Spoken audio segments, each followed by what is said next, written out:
तर 5 षटकांचे सामने या ठिकाणी नक्कीच एक रोमांचक लढत पाहायला मिळणार. विनोद विरुद्ध रविराज अशी अप्रतिम लढत पाहायला मिळणार या सामन्यामध्ये. कारण निश्चितच प्रेक्षकांची मात्र सर्व प्रेक्षकांची मन या खेळाडूंनी जिंकली होती. तर पाहूया आजचा दिवस नवीन दिवस आहे, कशा प्रकारे खेळला जातो, कशा प्रकारे सामोरला जातो विनोदाला. आणि अक्षर मी तुला सांगू इच्छितो की बँड्रा चॅलेंजरचं जे नेतृत्व करतोय तो साहजिकच संतोष पाटील एक उत्कृष्ट आणि अनुभवी असा कप्तान आमच्या वेळेचा झालेला आहे. म्हणजे त्याने 2 दशक 90चं आणि 2000चं दशक त्याने गाजवलेलं आहे. असा एक्सपिरियन्स माणूस संघाचं नेतृत्व करतोय. तर साहजिकच हा प्लस पॉइंट राहील तो म्हणजे बँड्रा चॅलेंजर या संघासाठी.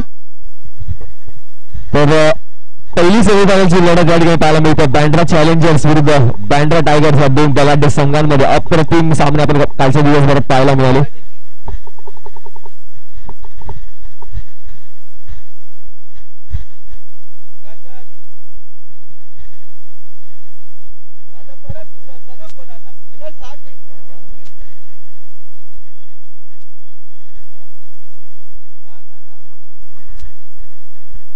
तर पाहायचं सेमीफायनलचा सामना दोन्ही संघांना all the best. Santosh Patil यांचं नेतृत्व करत आहे या संघाचं. आपण जर पाहिला हा संघ तितकाच तुल्यबळ संघ. विनोद मुंगेकर, विकास मुंगेकर, आसिफ, संतोष पाटील, राजू बनगेसर, प्रशांत मुंगेकर. निश्चितच एक चांगली साईड म्हणू शकतो पाहायला मिळतो या ठिकाणी. पहिला चेंडू फेस करेल रवी राजदेवकर, विनोद मुंगेकर याचा.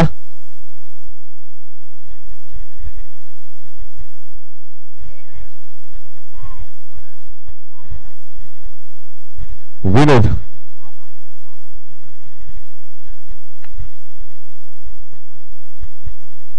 पहिला स्लो फुटस मध्ये हलक्या पद्धतीने मात्र खेळून काढला कव्हरच्या दिशेने. एकदा निश्चितच मिळणार संघाचा खाता नक्कीच प्रत्येक फलंदाजाला वाटतं की पहिला चेंडूवर आपल्या संघाचा खाता उघडून द्यावा. त्याच पद्धतीने मध्ये रिस्पेक्ट दिला चेंडूला. मला वाटतं लो फुटस चेंडू होता, हलक्या पद्धतीने खेळून काढला. त्याला माहित आहे की विनोदाचं जर षटक संपलं त्यानंतर मात्र त्याच्या एवढा तडाखेबंद गोलंदाज, ताकदवर गोलंदाज नाही या संघामध्ये. आसिफ देखील एक चांगला गोलंदाज. आपण काल जर त्याची गोलंदाजी पाहिलं अप्रतिम गोलंदाजी केली त्याने.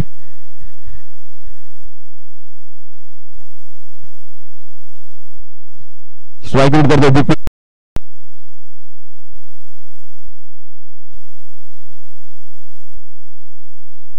पुढे फुलटा चेंडू हलक्या पद्धतीने पुन्हा एकदा खेळून काढला. या ठिकाणी पायस एक धाव घेण्यात मात्र यश धाव संख्या जाऊन पोहोचली 2 धावांवर. 2 चेंडू 2 धावा.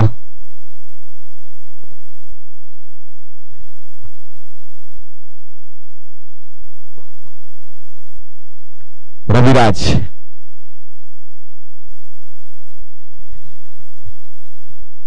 पुन्हा एकदा सज्ज होताना या ठिकाणी मोठा फटका रविराजच्या बॅट मधून खणखणीत फटका. चेंडू जातोय सीमारेषा पार. षटकार रविराज देवकर, ब्रँडेड फटका.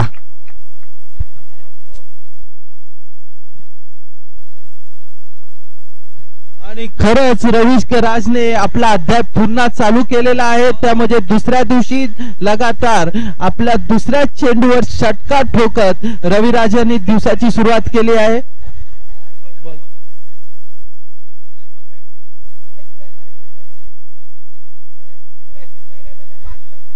आणि 3 चेंडू मध्ये 9 धावा कुठल्या आहेत त्या म्हणजे बँड्रा टायगर्स या संघाने रविराज आपल्या वैयक्तिक अशा 2 चेंडू मध्ये 7 धावसंख्येवर खेळत आहे.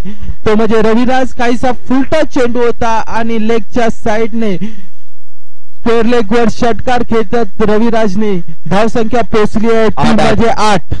3 चेंडूवर 8 धावसंख्या पोहोचली आहे. रविराज आपल्या वैयक्तिक अशा 7 धावसंख्येवर खेळत आहे.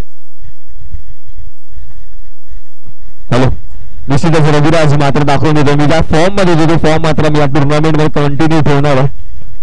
निश्चितच अप्रतिम फलंदाजी करतो रविराज. गोलंदाजीवर छोटीशी चूक होते. फुलटा चेंडू पुन्हा एकदा पाहायला मिळतो आणि त्याचा पूर्णपणे फायदा केला जातो रविराज याच्याकडून. तर हीच खेळाडूची गुणवत्ता असते की नक्कीच एक छोटीशी गोलंदाजीकडे पूर्णपणे फायदा घ्यायचा असतो. ते मात्र रविराज या ठिकाणी दाखवून देतो.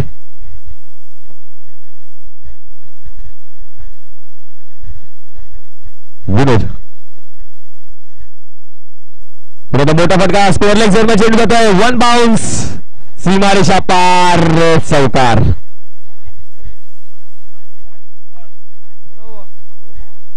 आणि जर अक्षर तू जर क्षेत्ररक्षणची हे बघितलं तर ऑफ साईडला रविराज साठी कव्हरच्या दिशेने जो क्षेत्ररक्षक बाहेर ठेवलेला आहे तो थोडासा मला वाटतं की लेग साईडलाच ठेवावा, कारण का रविराज जो रेंज ठेवतोय आपला तो लेग साईडच्या दिशेनेच ठेवतोय. कव्हरला फलंदाजी करणे त्या अनुषंगाने खूपच डिफिकल्ट असते आणि रविराज आपल्या वैयक्तिक अशा 11 धावसंख्यावर आणि संघाची धावसंख्या झाली आहे ती म्हणजे 12. 4 चेंडूवर 12 धावसंख्या कुठल्या आहेत त्या म्हणजे बँड्रा टायगर्स या संघाने आता 5वं वैयक्तिक असं 5वं आणि संघासाठी 5वा चेंडू घेऊन येत आहे तो म्हणजे विनोद मुंगेकर. तर पाहिजे क्षेत्ररक्षणात बदल केला जातो. थोडा स्कोअरलेगच्या दिशेने व डीप मिड विकेटच्या दिशेने क्षेत्ररक्षक लावण्यात आला. तर पाय सवाल की रविराज आपण जर रेंज पाहिलं तर कव्हरच्या दिशेने देखील तो चांगले फटके मारतो, सरळ देखील चांगले फटके मारतो. पायचं रविराज लॉफ केला चेंडूला, पायचा हलक्या पद्धतीने ग्रान्स केला. क्षेत्ररक्षकाला चूक होते आणि त्याला फायदा पायचा आहे. छोटीशी चूक पुन्हा एकदा महागात पडते. चेंडू जातो सीमारेषा पार चौकार. या शेवटच्या 3 चेंडूमध्ये 14 धावसंख्या कुठली आहे ती म्हणजे रवी धावसंख्या. संघाची धावसंख्या पोहोचली आहे ती म्हणजे 16. रविराज आपल्या वैयक्तिक अशा 15 धावसंख्येवर खेळत आहे. 5 चेंडू मध्ये 15 धावसंख्या केली आहे ती म्हणजे रविराज यांनी. अजूनही 1 चेंडू बाकी आहे. अक्षर पहिल्याच षटकात रविराजने कुठला असं आपल्याला म्हणता येईल. निश्चितच रविराज पूर्ण एकदा फायदा करून दाखवला की पायासाहेब कोणता पण गोलंदाज येऊ दे, माझा जो दमखम आहे तो मी दाखवून देणार. हे मात्र रविराजा सार्थही ठरवतो. कर्णधाराचा त्याच्यावर विश्वास आहे की तू 1 साइडेड फलंदाजी करतो कालपासून, तुझ्याकडून जी अपेक्षा आहे ते मात्र रविराज पूर्णपणे सिद्ध करून दाखवतो. आज देखील मोठा मारण्याचा प्रयत्न, शरीराचा वेग घेण्यासाठी 1 धाव निश्चितच मिळणार आहे. धावसंख्या जाऊन पोहोचते ती 17 धावांवर.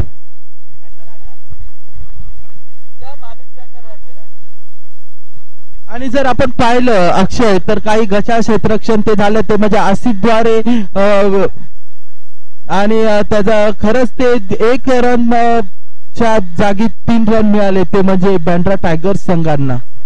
आता दुसरा षटक घेऊन येत आहे तो म्हणजे आसिफ उजव्या हाताने मारा करणारा गोलंदाज, थोडासा वेगवान गोलंदाज आहे. त्यामुळे आता बघूया की समोरचं जे फलंदाज आहे ते कसे सामोरे जातील ह्या आसिफ याला.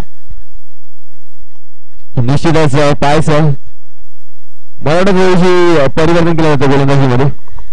रमजान ठाकूर रमू गोलंदाजी करेल, अप्रतिम गोलंदाजी केली युवा गोलंदाजाने काल.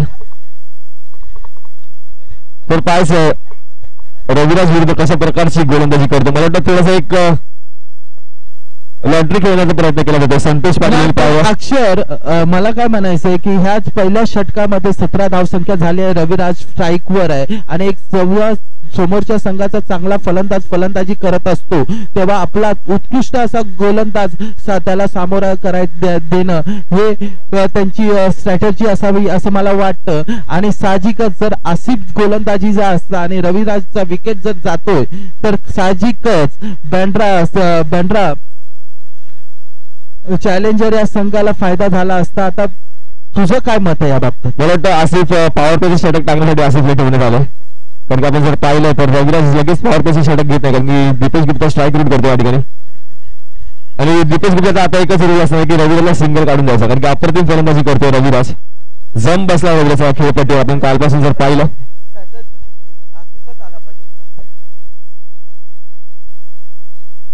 निश्चितच मला वाटतं संतोष पाटीलचं काहीतरी कॅल्क्युलेशन असणार त्याच्यामध्ये, कारण की रमजान ठाकूरला गोलंदाजी सोपवली. आसिफकडे पहिला चेंडू दिला होता, त्यानंतर तो चेंडू घेऊन रमजान ठाकूरकडे गेला. तर काहीतरी स्ट्रॅटेजी असणार, कारण की मला वाटतं रविराज एक चांगल्याच फॉर्म मध्ये पाहायला मिळतो. धावसंख्या झाली 18, वैयक्तिक 16 धावांवर फलंदाजी करतो रविराज. आणि रमजानची मी गोलंदाजी बघितली, थोडा छोट्या चणीचा गोलंदाज आहे, परंतु त्याची जी गोलंदाजी आहे थोडासा ऑफ स्टंप कडे त्याचा स्विंग होतो, त्यामुळे साहजिकच फलंदाजाला चकवण्यासाठी तो चकवण्यास मदत होते. बघूया आता रमजानचा टप्पा इथे कसा असेल ते. रविराज देखील मला थोडं सांभाळून खेळायला लागणार आहे, कारण की आपण जर पाहिलं तर चांगली गोलंदाजी करतो. फ्लायटेड चेंडू पद्धतीचे पाहायला मिळतात. हलक्या पद्धतीने रिस्पेक्ट दिला चेंडूला. एक डाव निश्चितच मिळणार. घोषांकित क्षेत्र चेंडू भिरकावून दिला. धावसंख्या जाऊन पोहोचली.